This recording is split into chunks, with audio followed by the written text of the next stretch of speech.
Bueno, denme un segundo. Ahí estamos.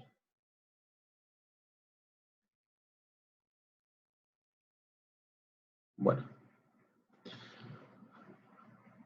Buenas noches. ¿Cómo están? ¿Bien? ¿Cómo están? Bueno, buenas noches, buenos días o buenas tardes, según como sea. Nuevamente aquí. Hoy nos encuentra ventilación no invasiva. Es una charla de quinto año.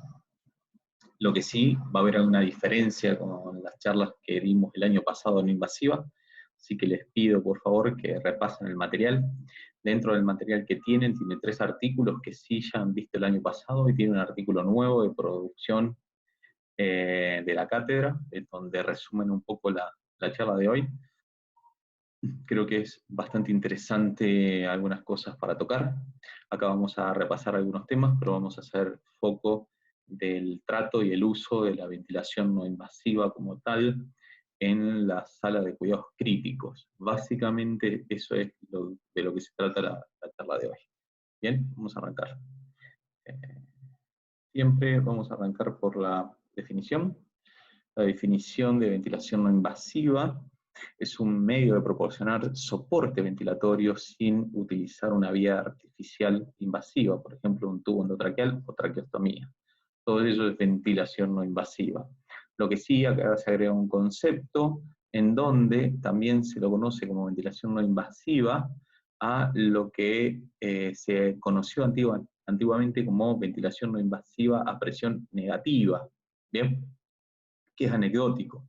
Actualmente toda la ventilación no invasiva que conocemos nosotros es por presión positiva, pero bueno, viene bien aclarar la diferencia entre la ventilación negativa y la ventilación positiva. Ambas son ventilación no invasiva.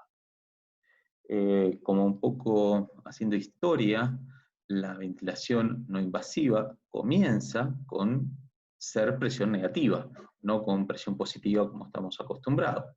Y como verán aquí, tenemos ventiladores, este es el famoso pulmón de acero, ¿bien?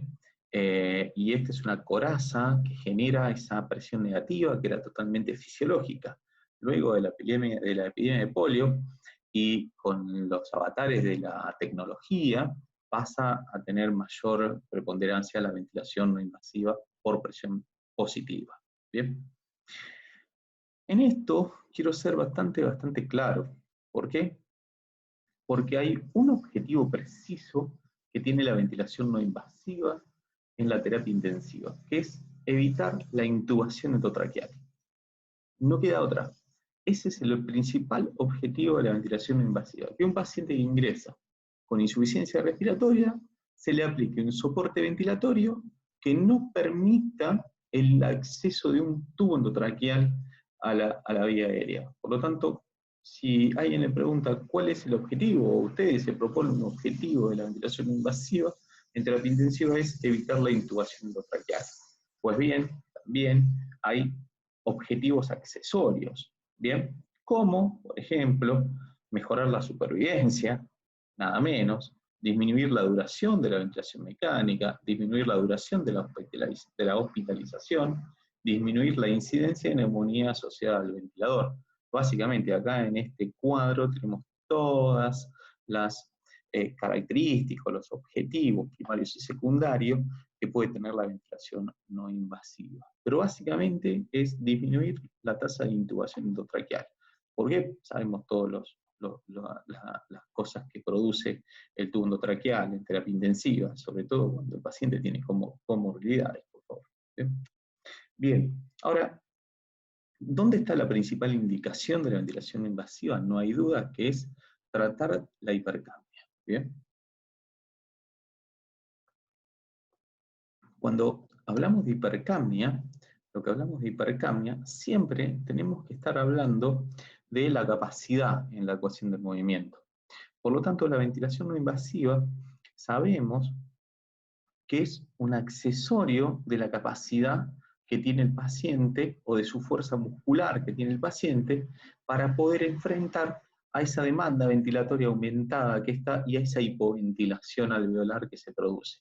Por ende, el aumento de la CO2. No nos olvidemos que el aumento de CO2 se produce por una hipoventilación alveolar. Por lo tanto, esa hipoventilación alveolar generalmente se produce por una alteración en la capacidad. Por lo tanto, si podemos dar un instrumento que me aumente la capacidad ventilatoria, estaríamos revirtiendo todo ese círculo vicioso y por ende estaríamos bajando la CO2. Por eso, la principal indicación que tiene la no invasiva es en esa falla respiratoria hipercápnica, producto por una alteración en la capacidad, como por ejemplo la hipoventilación. ¿Bien? Que no está ajena a que pueda tener o no un descenso de la oxigenación en sangre. ¿Bien? Acá me voy a detener un rato largo, porque esta es la diferencia principalmente con la clase de cuarto. Es ver estas indicaciones en este cuadro agudo, en donde hay fuerte evidencia de un resultado positivo de la ventilación no invasiva. No quedan dudas que en aquella enfermedad pulmonar obstructiva crónica, reagudizada, ¿sí?, hipercápnica, es donde mejor beneficio tiene la evidencia en evitar la intubación en este grupo de personas. Todos sabemos cómo es un paciente EPOC, y un paciente EPOC reagudizado. Por lo tanto, sabemos que si ese paciente EPOC reagudizado ingresa a la ventilación mecánica invasiva, las complicaciones están a la orden del día. Por ejemplo, traqueotomía, por ejemplo, polineuropatía de paciente crítico, por ejemplo, escaras, por ejemplo, infecciones del tracto respiratorio, lo cual aumenta drásticamente la mortalidad de esta población. Por tanto, un objetivo de evitar la intubación en esta población es primordial. Por eso tuvo relevancia el inicio de la ventilación no invasiva, porque trató y se demostró que aplicada correctamente en este grupo de pacientes disminuye la mortalidad, por ende disminuye la intubación, perdón, por ende disminuye la intubación y por ende disminuye la mortalidad. ¿Bien? El otro grupo de patologías que encontramos aquí es el asma. Realmente en el asma no hay fuerte evidencia de un beneficio en el uso de la no invasiva en esta entidad. Si bien, característicamente, son muy parecidas al EPOC, pero son totalmente diferentes a la hora de la respuesta a la no invasiva. Por lo tanto, mi recomendación que ante el asma no sería una línea de tratamiento de relevancia el uso de no invasiva. ¿Bien?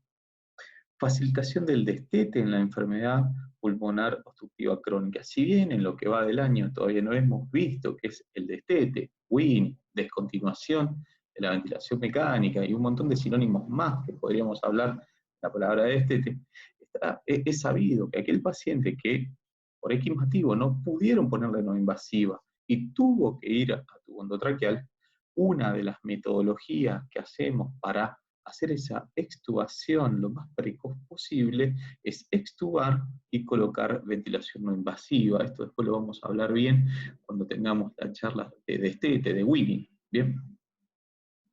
Insuficiencia respiratoria hipoxémica. Durante muchos años hemos usado la ventilación no invasiva en la insuficiencia respiratoria hipoxémica y realmente con muy malos resultados.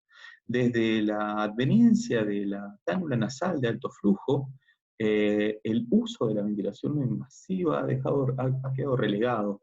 Por lo tanto, no sería la primera línea de tratamiento el uso de ventilación no invasiva en la falla respiratoria hipoxémica. El mejor ejemplo es el distrés respiratorio o la neumonía, ¿sí? Por lo tanto, no serían de primera línea este tipo de patología al usar no invasiva.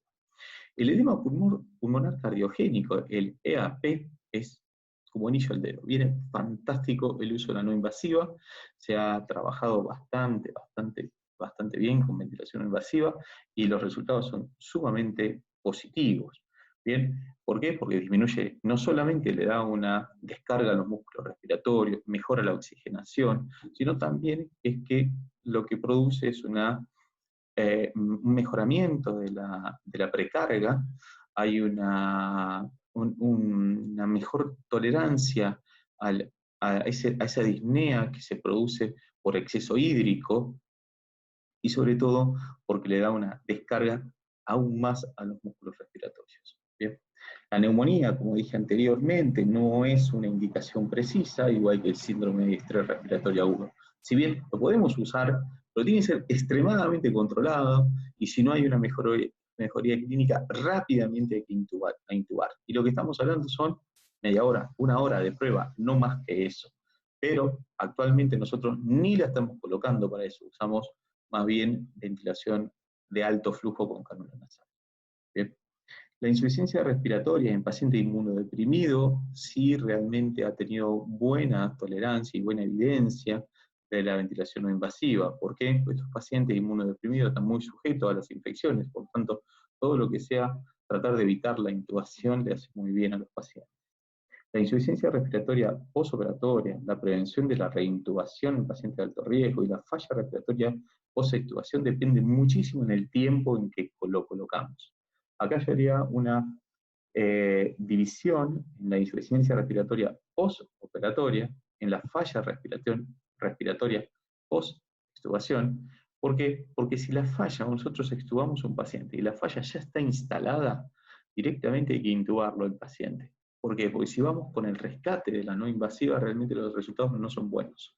Y en la prevención de la reintubación en pacientes de alto riesgo, nosotros lo que hacemos es, nosotros lo hacemos basado en la evidencia, lo que hacemos es que estos pacientes que son obesos, tienen enfermedad pulmonar obstructiva crónica, tienen alteraciones cardiovasculares, a la hora de extubarlo, directamente los extubamos y lo colocamos no invasiva rápidamente. Por favor, esta es la parte central de la clase. Le pido que el apunte de cátedra de no invasiva que les mandamos ayer, por favor puedan leer todos estos puntos con detalle, porque es donde nos vamos a centrar a la hora de hablar de este tema. Bien. Vamos a hablar un poco ahora de la selección del paciente. Mire, el éxito o el fracaso de la ventilación no invasiva está dado del juicio clínico del kinesiólogo a elegir a qué paciente le vamos a colocar.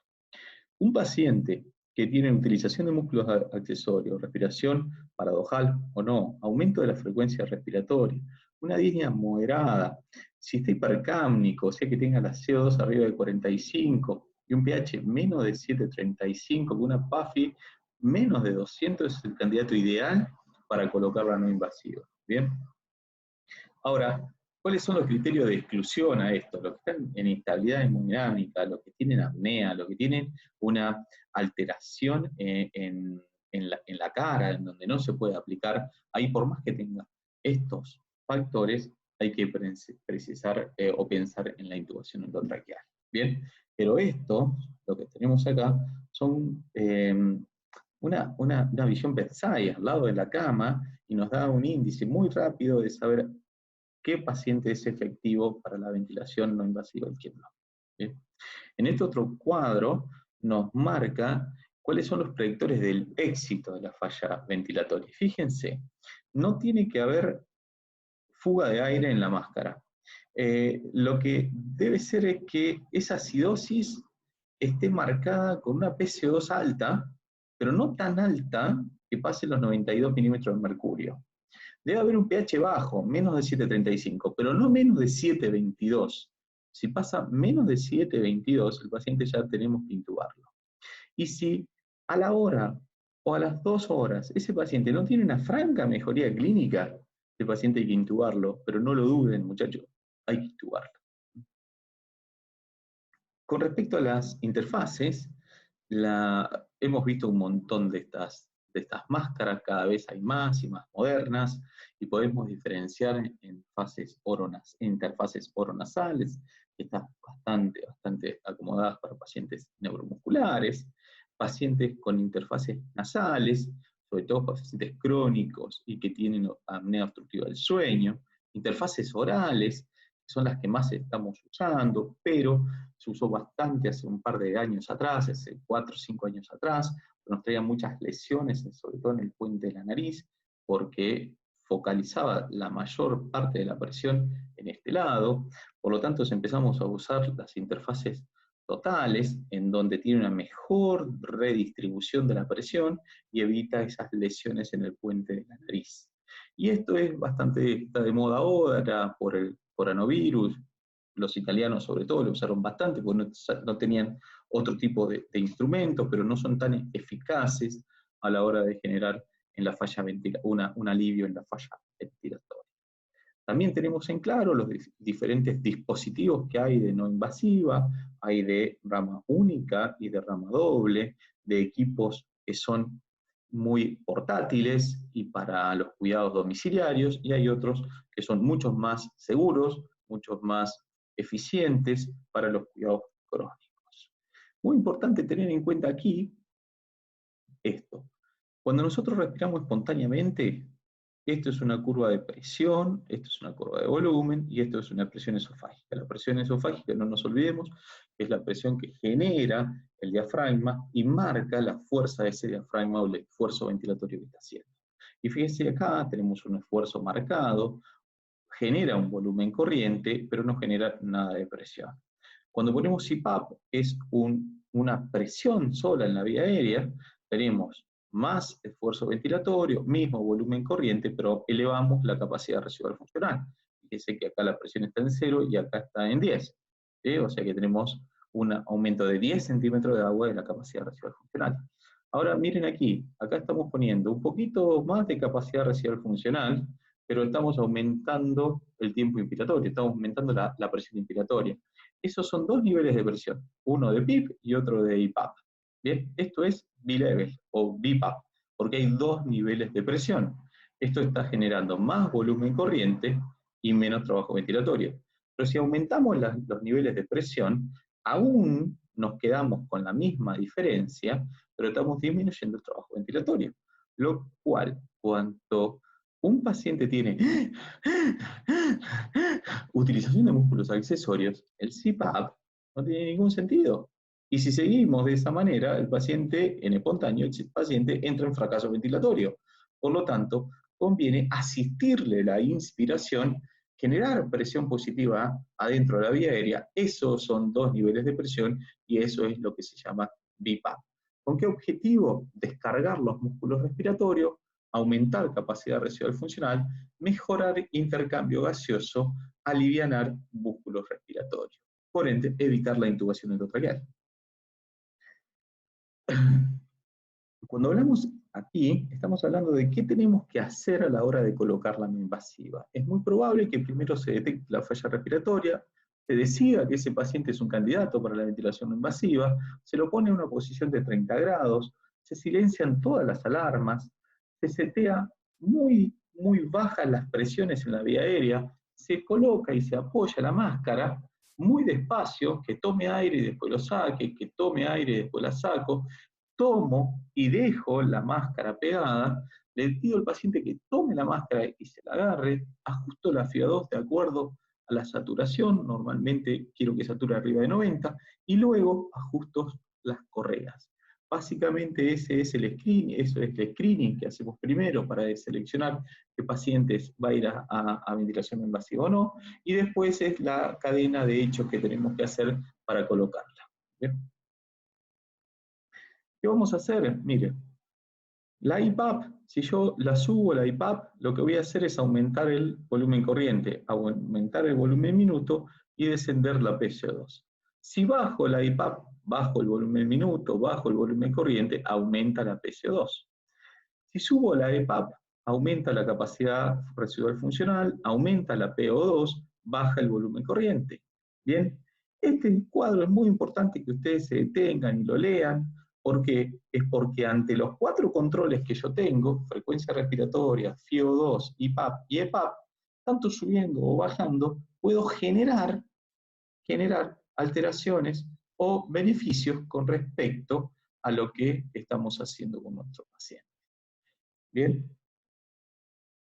estas son todas las alteraciones que uno puede producir como consecuencia de la colocación de la ventilación no invasiva.